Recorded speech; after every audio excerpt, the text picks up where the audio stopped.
जय श्री कृष्णा। राधे राधे। हिंदू धर्म में दे उठनी एकादशी के दिन तुलसी जी का विवाह शालिग्राम जी भगवान के साथ कराया जाता है। एकादशी के अलावा आप भी तुलसी जी का विवाह द्वादशी तिथि पर भी कर सकते हैं। जो भी तुलसी जी का विवाह कराते हैं उनका दाम्पत्य जीवन सुखी बन जाता है।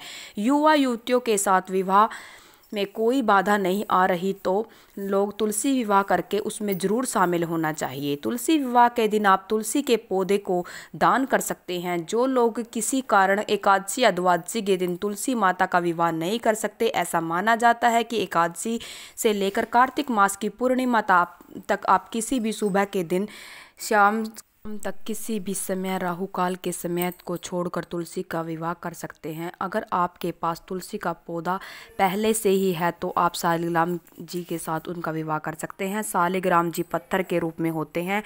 यदि अगर आपके पास न हो तो आप पास में मंदिर के पुजारी के पास जाकर शालिग्राम जी को ले जाकर उनका विवाह वहां भी करवा सकते हैं। शालिग्राम की पूजा घर पर भी कर सकते हैं। इन बातों का ध्यान रखना चाहिए। थोड़ा सा कठिन होता है, हर किसी को शालिग्राम की पूजा करना संभव नहीं हो पाता। आसपास में शालिग्राम हो तो उसकी पूजा कर सकते हैं। हरि विष्णु भगवान जी की मूर्ति के साथ तुलसी का विवाह कर सकते हैं।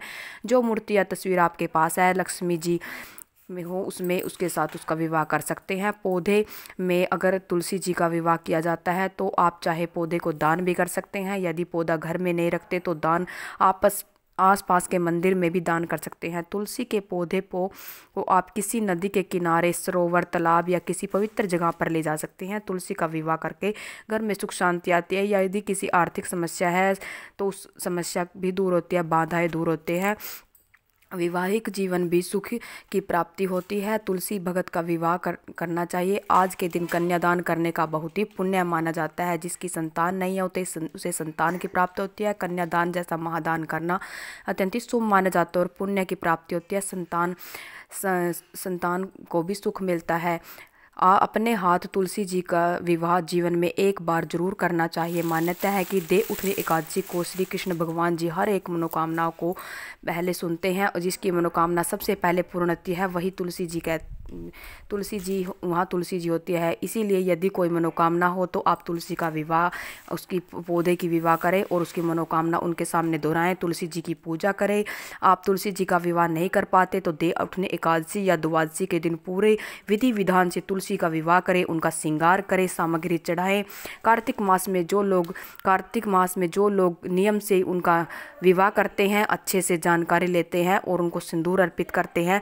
चाहे तुलसी माता का दे उठने के दिन, एकादशी के दिन उन्हें सिंदूर अर्पित करते हैं, लाल चुनरी उड़ाते हैं, 16 श्रृंगार अर्पित करते हैं, तुलसी जी का विवाह करते हैं और साड़ी, चुनरी, लहंगा जो भी घर में हो, घर में मंडप लगाते हैं। किसी भी प्रकार का विवाह का आयोजन होता है, धूमधाम से तुलसी माता की पूजा करते हैं, उनसे श्रद्धा भाव से उनका विवाह करते हैं तो केवल तुलसी माता की पूजा का उन्हें पुण्य प्राप्त होता है।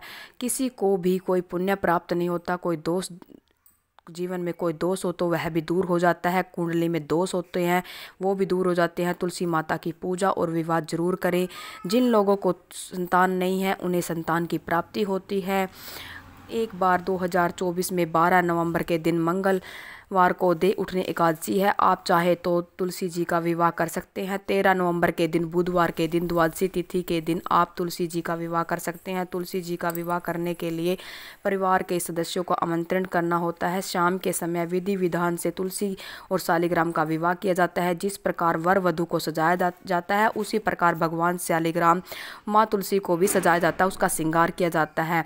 पीले रंग और लाल रंग की चुनरी, कलावा, मोली का धागा और परिक्रमा करके यानी फेरे करवा के उनको विधि विधान से उनका विवाह करवाया जाता है। उनके फेरे भी किए जाते हैं। तुलसी माता का विवाह की परिक्रमा पूरे धूमधाम, बाजे गाजे और भजन कीर्तन के साथ शालिग्राम के साथ उनका विवाह करवाया जाता है।